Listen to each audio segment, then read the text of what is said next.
Hello everyone. तो कैसे हैं आप सभी। आइए तो शुरू करते हैं इंडियन मैपिंग में आगे। प्रायद्वीपीय पठार। प्रायद्वीपीय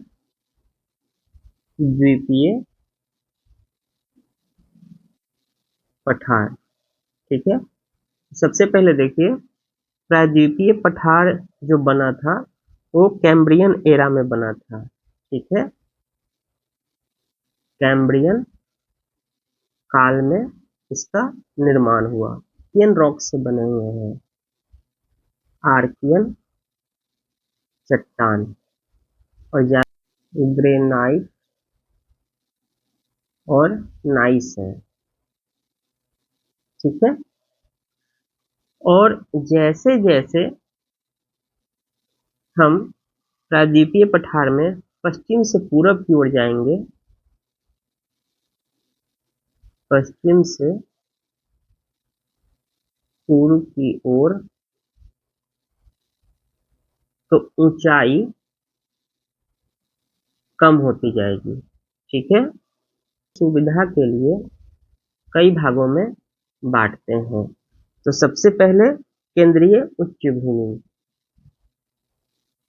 केंद्रीय उच्च भूमि। फिर उसके बाद पूर्वी पठार।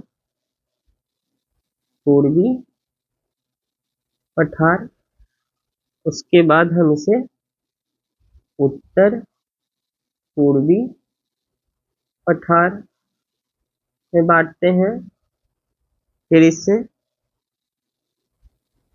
दक्कन पठार। उसके बाद दक्षिणी पर्वतीय क्षेत्र या पठार। और लास्ट में पश्चिमी एवं पूर्वी घाट। केंद्रीय उच्च भूमि को हम फर्दर डिवाइड करते हैं तो अरावली पर्वत, अरावली पर्वत, फिर उसके बाद मेवाड़ का पठार, मेवाड़ का पठार, फिर मालवा का पठार, मालवा का पठार, उसके बाद बुंदेलखंड, बुंदेलखंड का पठार, उसके बाद बाघेलखंड, बाघेलखंड, और उसके बाद विंध्यन पर्वत। तो इतने पार्टों में हम केंद्रीय उच्च भूमि को बांट सकते हैं। फिर हम देखते हैं पूर्वी पठार। देखते हैं छोटा नागपुर पठार। उसके बाद छत्तीसगढ़ बेसिन, या इसे महानदी बेसिन भी कहते हैं। महानदी बेसिन। ठीक है। उसके बाद दंडकारण्य, दंड का पठार। ठीक। फिर हम उत्तर पूर्वी पठार को फर्दर डिवाइड कर सकते हैं और मेघालय का पठार और कार्बी एंगलोंग, कार्बी एंगलोंग में डिवाइड करके पढ़ते हैं। ठीक है। अब दक्कन के पठार को तीन भागों में हम बांट सकते हैं। वो है दक्कन ट्रैप, दक्कन ट्रैप, कर्नाटका का पठार, और फिर आंध्रा का पठार। दक्षिण पर्वतीय श्रेणी को हम बांट सकते हैं नीलगिरी, नीलगिरी, फिर अन्नामलई, अन्नामलाई,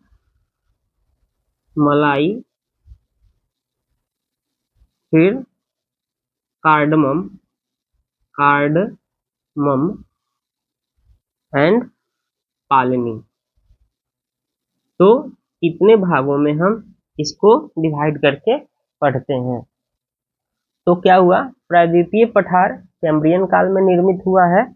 इसमें आर्कियन चट्टानें पाई जाती है जिसमें ग्रेनाइट और नाइस की मात्रा ज्यादा होती है। अगर हम पश्चिम से पूरब की ओर बढ़ेंगे तो प्रायद्वीपीय पठार की ऊंचाई कम होती जाती है। प्रायद्वीपीय पठार को अध्ययन की सुविधा के लिए हम 6 भागों में बांटते हैं। केंद्रीय उच्च भूमि, पूर्वी पठार, उत्तर पूर्वी पठार, दक्कन का पठार, दक्षिणी पर्वतीय क्षेत्र और पश्चिमी पूर्वी घाट। केंद्रीय उच्च भूमि को फर्दर डिवाइड करेंगे तो अरावली पर्वत, मेवाड़ का पठार, मालवा का पठार, बुंदेलखंड का पठार, बाघेलखंड का पठार और विंध्यन पर्वत। पूर्वी पठार को छोटा नागपुर पठार, छत्तीसगढ़ बेसिन, दंडकारण्य का पठार। उत्तर पूर्वी पठार को मेघालय का पठार और कार्बी एंगलोंग। और दक्कन प्लेट्यू को हम दक्कन ट्रैप, कर्नाटका प्लेट्यू और आंध्रा प्लेट्यू में डिवाइड करते हैं। दक्षिणी पर्वतीय क्षेत्र को नीलगिरी क्षेत्र, अन्नामलई, कार्डमम और पालनी। आइए इसे एक बार हम मैप में देख लेते हैं, ठीक है। तो आप यहाँ देखिए, ये है केंद्रीय पठार, ठीक है। यहाँ पर देखिए ये है अरावली पर्वत, उसके बाद ये देखिए ये है बुंदेलखंड, यहाँ देखिए ये है मालवा प्लेट्यू, ठीक है। ये देखिए बुंदेलखंड प्लेट्यू, ये है बाघेलखंड प्लेट्यू, ठीक है, देख पा रहे हैं। ये है विंध्यन पर्वत, ठीक है। आगे देखिए, तो हमने पूर्वी पठार की बात की थी, तो उसमें ये है छोटा नागपुर का पठार, फिर उसके बाद छत्तीसगढ़ का मैदान, ठीक है। पूर्वी पठार की बात कर रहे थे तो यहाँ है शिलोंग प्लेट्यू, इसी को मेघालय का पठार भी बोलते हैं, और असम वाले क्षेत्र में कार्बी एंगलोंग पड़ता है, ठीक है। और यहाँ देखिए पूर्वी पठार में एक हमने बात की थी छोटा नागपुर पठार, दूसरा छत्तीसगढ़ का मैदान और तीसरा दंडकारण्य प्लेट्यू, ठीक है। दक्कन पठार के बारे में, तो दक्कन पठार में हमने कर्नाटका प्लेट्यू, फिर ये पूरा दक्कन प्लेट्यू, ठीक है, जिसको दक्कन ट्रैप भी कह रहे हैं, और ये तेलंगाना प्लेट्यू, ठीक है, जिसको आंध्रा प्लेट्यू भी कहते हैं। ये है पूर्वी घाट, और ये देखिए यहाँ पे है पश्चिमी घाट, ठीक है। अब पाएंगे यहाँ पर है अरावली रेंज, ये है मालवा प्लेट्यू, ये है बुंदेलखंड प्लेट्यू, ठीक है, ये है विंध्यन रेंज, ठीक है। देखिए ये है दक्कन प्लेट्यू, ठीक है, ये है कर्नाटका प्लेट्यू, ठीक है, ये छोटा नागपुर प्लेट्यू, ठीक है, ये है छत्तीसगढ़, और ये है दंडकारण्य प्लेट्यू। यहाँ देखिए ये है मेघालय। उसके बाद देखिए यहाँ पर नीलगिरी, यहाँ पर इसके नीचे आएंगे तो ये है अन्नामलाई। उसके बाद देखिए ये कार्डमम है, ठीक है, और उसके नीचे ही पालनी हिल यहाँ पर पड़ता है, ठीक है। अरावली पर्वत, अरावली पर्वत, तो अरावली पर्वत को अगर हम ऐसे दिखाएं, और ये देखिए यहाँ दिल्ली, ठीक है, और यहाँ पर आपको अहमदाबाद, अहमदाबाद, पालनपुर, पालनपुर। ठीक है, तो इसकी जो सबसे ऊंची चोटी है उसको बोलते हैं गुरु शिखर, गुरु शिखर।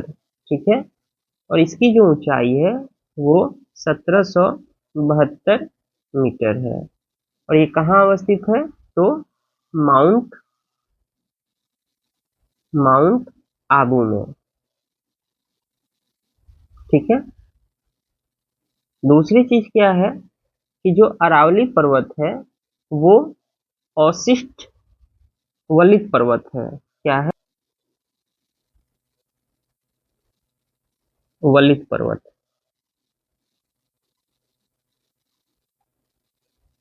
उसके बाद यह क्या है?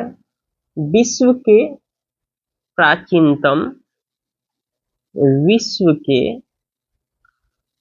प्राचीनतम मोरदार पर्वत में से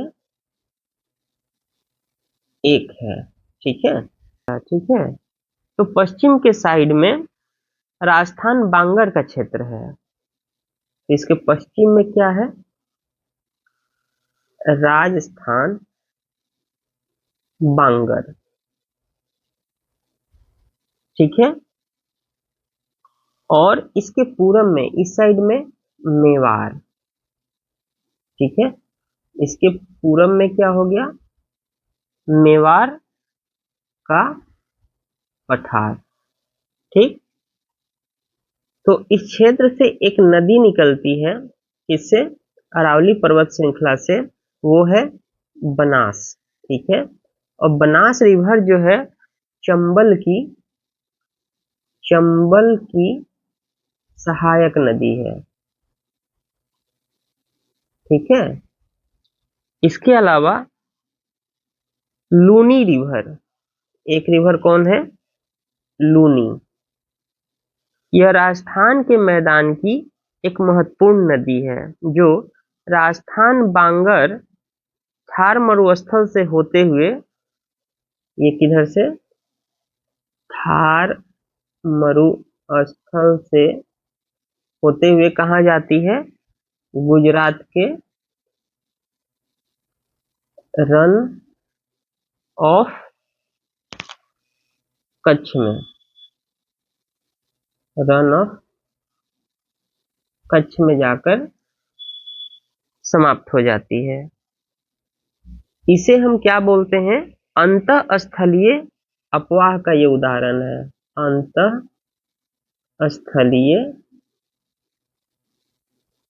अपवाह, तो ये अंतःस्थलीय अपवाह तंत्र का उदाहरण है। कौन? लूनी रिवर। ठीक है, अरावली से एक और नदी निकलती है, उसका नाम है सुक्रा। ठीक है, और सुक्रा जो है वो लूनी की सहायक रिवर है। लूनी की सहायक रिवर कौन है? सुक्रा। तो ये ध्यान रखिएगा। फिर नेक्स्ट क्लास में पढ़ते हैं। तो चैनल पर नए हैं तो सब्सक्राइब कीजिए, लाइक कीजिए और बेल आइकन को अवश्य दबाइए। धन्यवाद।